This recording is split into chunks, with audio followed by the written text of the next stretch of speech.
2026년 5월 7일 호르무즈 해협, 미국의 구축함 3척 USS 트럼스턴, USS 라파엘 페랄타, 그리고 USS 메이슨이 지구상에서 가장 위험한 해역 중 하나를 천천히 항해하고 있습니다. 이란 해안선에서 이슬람 혁명 수비대 지휘관들이 망원경으로 지켜봤고 미국 함정들은 모방비처럼 보였습니다. 그들은 이란의 앞마당을 항해하는 손쉬운 먹잇감처럼 보였습니다.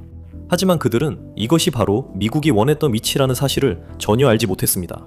몇 분 뒤 이란은 해군 교리 역사상 가장 큰 실수를 저지르게 됩니다. 보시다시피 이것은 함정이었습니다. 너무나 정교하게 설계된 함정이라 이란은 문이 닫힌 줄도 모른 채 그대로 걸려들고 말았습니다. 미 해군이 어떻게 이란이 수십 년 동안 숨겨온 그 네트워크를 스스로 드러내게 만들었는지 이해하시겠습니까? 정확히 무슨 일이 있었는지 보여드리겠습니다. 그럼 이 보고서를 함께 보시죠. 본격적으로 들어가기 전에 모두에게 잠깐만 말씀드리겠습니다.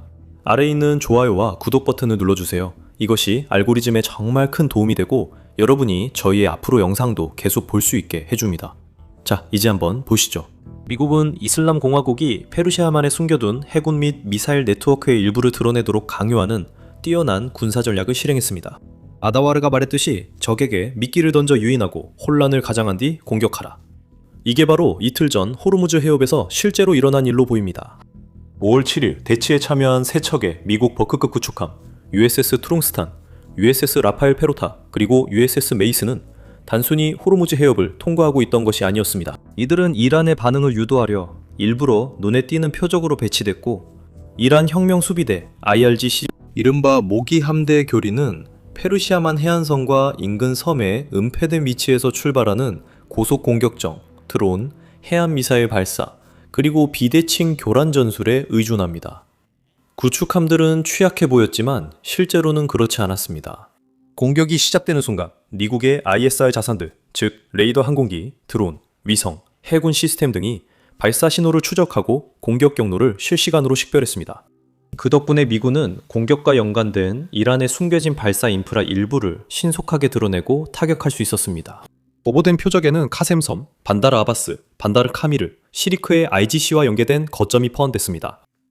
해안 미사일 발사 인프라, 드론 고속 공격정, 집결지, 기뢰 부설선, 무기 저장고, 물류 시설이 표적이었고 미 해군 구축함은 피격되지 않았습니다. 더 넓은 의미에서 이란의 비대칭 해군 교리가 일시적으로 자신들에게 역으로 적용되었다는 점입니다. 수년 동안 이슬람 공화국은 은폐, 부인 가능성, 지하 인프라, 분산된 발사 시스템, 그리고 보복을 복잡하게 만들고 직접적인 정규전 충돌을 피하기 위한 군집 전술에 의존해왔습니다. 하지만 이번 공격은 그 네트워크의 일부를 실시간으로 드러냈고 미국이 장기적인 긴장 구조 없이 그 뒤에 있는 지원 인프라를 신속하게 타격할 수 있게 했습니다. 이것이 가장 효과적인 현대 군사 전략입니다. 공격을 통해 적이 숨겨진 시스템을 드러내도록 만들고 작전 네트워크를 즉시 파악한 뒤 그들이 재배치하기 전에 핵심 거점을 파괴하는 것입니다. 이란에게 호르무즈 해협은 유일한 지렛대입니다. 그래서 수십 년 동안 해안에 이런 숨겨진 거점 네트워크를 구축해온 것이죠. 이를 통해 해협을 오가는 선박을 감시하고 물론 선박의 흐름도 통제할 수 있습니다. 그리고 이제 그 통제력은 상당히 약화되었습니다. 미국이 이란이 수십 년 동안 구축해온 것을 방금 파괴했기 때문입니다. 사실 시간이 조금 있다면 아무 웹사이트에서나 위성 사진을 확인해 볼 수 있습니다. 이틀 전에 벌어진 이 전투의 여파를 직접 볼 수 있습니다. 여전히 호르무즈 해협 근처 오만 쪽에서 무언가가 계속 불타는 모습을 볼 수 있습니다. 그곳은 이란 혁명 수비대 보그 해머들이 미 해군과 미 공군, 그리고 물론 미 육군 전력에 의해 학살당한 곳입니다. 이제 협상 측면에서는 이런 일들이 아무런 변화를 가져오지 못했습니다. 그 이유는 휴전이 시작된 이후로 미국이 이란에게 계속해서 양보를 해왔기 때문입니다. 미국은 어쩌면, 정말 어쩌면 이란이 평화를 원하고 공정한 합의를 위해 협상에 나설 것이라고 기대하고 있었습니다. 하지만 이런 양보는 오히려 이란 강경파를 더 대담하게 했습니다. 그리고 이것은 이란 내부에서 일종의 내전이 벌어지고 있다는 것을 의미합니다.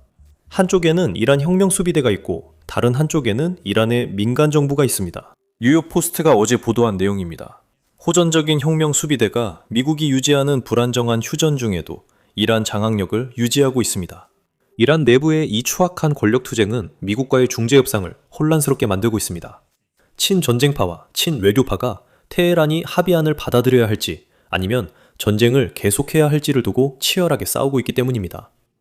어제까지 이런 갈등과 권력 투쟁에도 불구하고 우리는 이란이 미국의 최신 평화 제안에 어떻게 응답할지 기다렸지만 그 제안은 진정한 평화 제안이 아니었습니다. 그것은 양측이 기본적으로 앞으로 30일 동안 협상에 나서기로 합의하는 내용이었고 그동안 봉쇄가 해제되고 호르무즈 해협이 열려있는 조건이었습니다. 그래서 이것이 미국이 약 3일 전에 이란에 보낸 양해각서였습니다. 그리고 어제가 그 답변 마감일이었습니다. 어젯밤이 바로 이란이 이 양해각서에 답변을 하기로 되어 있던 시점이었습니다. 도널드 트럼프 대통령이 직접 이 합의의 마감일, 즉 이란의 답변 마감일임을 명확히 확인했습니다. 한번 들어보시죠. 저는 그래야 한다고 생각하지 않습니다. 오늘 밤 여기에 있어야 한다고요. 그 사람들이 일부러 일을 천천히 진행한다고 생각하세요? 이란이 실제로 반응한 것 같지는 않아요. 사실 우리는 파키스탄이나 미국, 심지어 이란으로부터도 어떤 확인도 받지 못했습니다. 그들이 무슨 말을 했다는 소식도 없었어요. 아니라고도 그렇다고도 하지 않았습니다. 이게 무슨 의미인지 잘 모르겠어요. 가장 낙관적으로 보면 권력 투쟁 때문에 이란이 모두가 동의할 수 있는 결정을 내리지 못하고 있다는 뜻일 수도 있습니다. 그게 아마 가장 낙관적인 시각일 거예요. 가장 비관적으로 보면 이란이 사실상 거절했고 미국을 무시하고 있는 상황일 수도 있습니다. 그래서 아예 답변조차 하지 않는 거죠. 기본적으로 새로운 사람과 대화할 때 아무런 답장이 없다는 게 곧 답장이라는 걸 알게 되잖아요. 그런 상황일 수도 있습니다. 앞으로 어떻게 될지 지켜봐야겠죠? 하지만 지금 이 순간까지도 아무에게서도 아무런 소식을 듣지 못했고 이란이 답변을 주기로 한 지 12시간이 넘었어요. 네, 12시간이 훨씬 지났습니다. 어제 트럼프 대통령도 다른 이야기를 했습니다. 만약 이란이 응답하지 않거나 이 양해각서에 동의하지 않는다면 그것은 곧 프로젝트 프리덤이 다시 시작된다는 의미일 것입니다. 즉, 미국 군함들이 호르무즈 해협을 순찰하면서 페르시아만에서 선박을 호위에 내보내고 또 선박을 페르시아만으로 호위에 들여보내서 화물과 석유를 실을 수 있도록 할 것이라는 뜻입니다. 한번 들어보시죠. 제가 해야 한다면 우리는 다른 방법을 선택할 겁니다. 이미 서명했고 검토도 했으니까요. 정말로 리처드, 우리가 당신에게 프로젝트를 맡길게요. 우리는 스콧에게 백투체어 쪽 일을 맡기고 로즈와 그의 기차에 수업을 태울 예정이에요. 괜찮으시다면 제발 저기 말씀해주세요. 저는 그걸 해야 할 프로젝트가 있다고 생각했지만 사실 다른 방법들도 있어요. 정말로 그 프로젝트로 돌아가셔도 됩니다. 그와 관련된 거리들과 함께요. 부탁드려요. 프로젝트 프리덤 플러스, 즉 프로젝트 프리덤에 다른 시스템들을 더한 것을 뜻합니다. 이제 프로젝트 프리덤과 관련해서도 왜 그것이 중단되었는지에 대한 여러 가지 다른 이야기들이 있습니다. 미국의 공식 성명에 따르면 도널드 트럼프 대통령 본인이 발표한 성명에서 그는 이란인들이 양해각서에 답변하고 협상 테이블에 나올 수 있도록 선의의 표시로 프로젝트 프리덤을 일시 중단한다고 말했습니다. 이것은 이번 휴전이 시작된 이후 미국이 제안한 많은 양보 중 하나였습니다. 그리고 만약 이란이 실제로 응답하지 않거나 우리가 이란이 그 제안에 응답하지 않았거나 거절했다는 사실을 알게 된다면 미국이 다시 프로젝트 프리덤을 재개할 것이라고 추정할 수밖에 없습니다. 이제 두 번째 이야기로 넘어가겠습니다. 그리고 이것은 미국 내 언론 매체들을 통해 알게 된 이야기인데 그들은 사우디아라비아와 바레인이 미국이 실제로 그들을 참여시키지도 않고 프로젝트 프리덤을 발표한 것에 대해 불만을 가졌다고 보도했습니다. 결국 미국이 이 기지들을 사용한다면 미국은 사우디아라비아 영공 그리고 아마도 다른 걸프 국가들의 영공도 사용해야 페르시아만에 있는 미군 군함을 보호하고 정상적으로 운항을 재개하려는 다른 민간 선박들도 보호할 수 있습니다. 그들은 사우디 영공 내 사우디 기지에 접근해야 합니다. 사우디아라비아는 이 프로젝트 프리덤에 대해 사전에 협의받지 못했기 때문에 처음에는 미국이 사우디 영공과 이들 국가 내에 있는 공군기지 사용을 허가하지 않았습니다. 하지만 그 보도가 나온 지 하루 만에 사우디아라비아가 입장을 바꾼 것으로 보입니다. 특히 호르무즈 해협을 개방하는 목적이라면 미국이 공군기지를 사용하는 것을 기꺼이 허락했습니다. 여러분도 짐작하시겠지만 이란 이순환 공화국을 제외한 다른 모든 걸프 국가들은 호르무즈 해협이 열려 있기를 원합니다. 이제 이란의 관점에서 보면 미국의 봉쇄는 경제를 질식시키고 있지만 강경파들은 살아남을 방법을 찾고 있는 것 같습니다. 이란의 연간 인플레이션은 50%이고 식품 인플레이션은 100%를 넘어 물가가 매년 2배로 오릅니다. 미알화가 사상 최저치로 계속 폭락하자 여유 있는 사람들은 돈을 들고 나라를 떠나고 있습니다. 충분한 이유가 있습니다. 이란 사법부가 방금 한 일을 보십시오. 그들은 국가에 반하는 행동을 했다고 비난하는 개인들로부터 200건이 넘는 부동산을 방금 압수했습니다. 재판도 없고 공정한 심리도 없고 아무것도 없습니다. 정권이 생존을 위해 돈이 필요하기 때문에 사람들이 생계를 잃고 있습니다. 그런데 여기에 더해 어제 흥미로운 일이 일어났습니다. 이 전쟁이 시작된 이후 처음으로, 그러니까 2월 28일 이후 처음으로 이란의 한 고위관리, 즉 국회의원이 현 지도자인 무스타바 하메네이가 초기 공격에서 입은 부상에 대해 공식적으로 인정했습니다. 한번 들어보시죠. 사건이 발생한 날 저는 사무실에 있었습니다. 공습이 우리로부터 약 30m 떨어진 지역을 강타했고 그곳에서 시라지 장군과 그의 동료들이 산산조각이 났습니다. 우리로부터 약 70, 80m 떨어진 곳에서 그들은 지도자가 일하던 곳을 공격했고 그 사건이 일어났습니다. 폭격과 미사일 공격이 있던 동안 존경하는 무즈타바 호세이니 하메네이 아야톨라는 평소에 강의하시던 곳에 계시지 않았습니다. 그날 그는 그곳에 계시지 않았습니다. 그들은 그곳을 완전히 파괴했습니다. 그들은 그의 집을 공격했고 그곳에서 그의 아내가 목숨을 잃었습니다. 그는 그곳으로 가는 계단을 오르고 있었고 미사일이 그곳을 강타했을 때 위층으로 올라가고 있었습니다. 하다드가 사망했습니다. 아래층에 있던 메즈바도 사망했습니다. 아야톨라 무즈타바께서는 계단에 계시다가 폭발의 충격에 휩쓸려 바닥에 쓰러지셨습니다. 그의 무릎뼈가 베었습니다. 약간의 부상을 입었고 등도 약간 다쳤습니다. 감사하게도 최근 몇 주 동안 그의 등이 회복되었고 신의 뜻이라면 그의 무릎뼈도 곧 회복될 것입니다. 그는 완전히 건강합니다. 바로 지난주에 우리 친한 친구 중 한 명이 그를 만났습니다. 그가 말했던 이마 부상은 전부 거짓말입니다. 그는 귀 뒤에 작은 상처가 있었는데 터번을 쓰면 전혀 보이지 않는 곳입니다.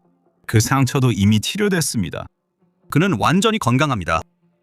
적들은 여러 가지 구실로 무즈타바 하메네이의 음성 녹음이나 사진을 얻으려고 시도하고 있습니다. 그들은 그것을 이용해 뭔가를 하려는 것입니다. 조금만 참으세요. 서두르지 마세요. 때가 되면 그는 와서 여러분 모두에게 말할 것입니다. 그의 건강과 명예, 그리고 이 사람들을 인도할 수 있는 온전한 능력을 위해 기도하세요. 몇 가지 말씀드리겠습니다. 먼저 미국이나 이스라엘 정보기관이 하메네이 제거를 원했다고 가정해 봅시다. 그들은 실제로 그의 목소리를 듣거나 아니면 그가 대중을 위해 녹화한 영상을 보지 않고도 그렇게 할 수 있었을 겁니다. 실제로는 부상이 이란 언론과 이란 당국자들이 인정하려는 것보다 더 심각한 것 같습니다. 그래서 그가 영상을 녹화하거나 음성 녹음을 보내지 않은 것입니다. 혁명수비대가 정말 안전을 걱정했다면 휴전 중에 밖에 나오지 않았을 텐데 실제로는 혁명수비대 지휘관들이 돌아다니는 모습을 보고 있습니다. 우리는 외무장관이 파키스탄에 오고 전 세계를 돌아다니는 모습을 봤습니다. 국회의장도 돌아다니고 협상에 참석하는 모습도 있었습니다. 그건 제가 확신하는데 이란이 미국으로부터 휴전이 진행되는 동안 미국이나 이스라엘군이 이란 지도부의 어떤 인물도 제거하지 않겠다는 보장을 받았기 때문입니다. 그들이 정말 안전을 걱정했다면 최고 지도자뿐만 아니라 아무도 밖에 안 나왔을 겁니다. 아마 최고 지도자의 부상이 이란이 인정하는 것보다 훨씬 심각할 가능성이 높습니다. 이제 이란이 왜 지금과 같은 행동을 하고 있는지 이해하려면 우리는 과거로 돌아가서 이란이 오늘날의 위치에 어떻게 오게 되었는지 살펴봐야 합니다. 이는 단순히 1979년 이슬람 혁명 시기로 돌아가는 것만을 뜻하지 않습니다. 사실 우리는 19세기 카자르 왕조가 이란을 통치하던 시기로 더 거슬러 올라가야 하며 그 당시 지배 계층이 내렸던 결정들이 오늘날까지도 이란에 어떤 영향을 미치고 있는지 살펴봐야 합니다.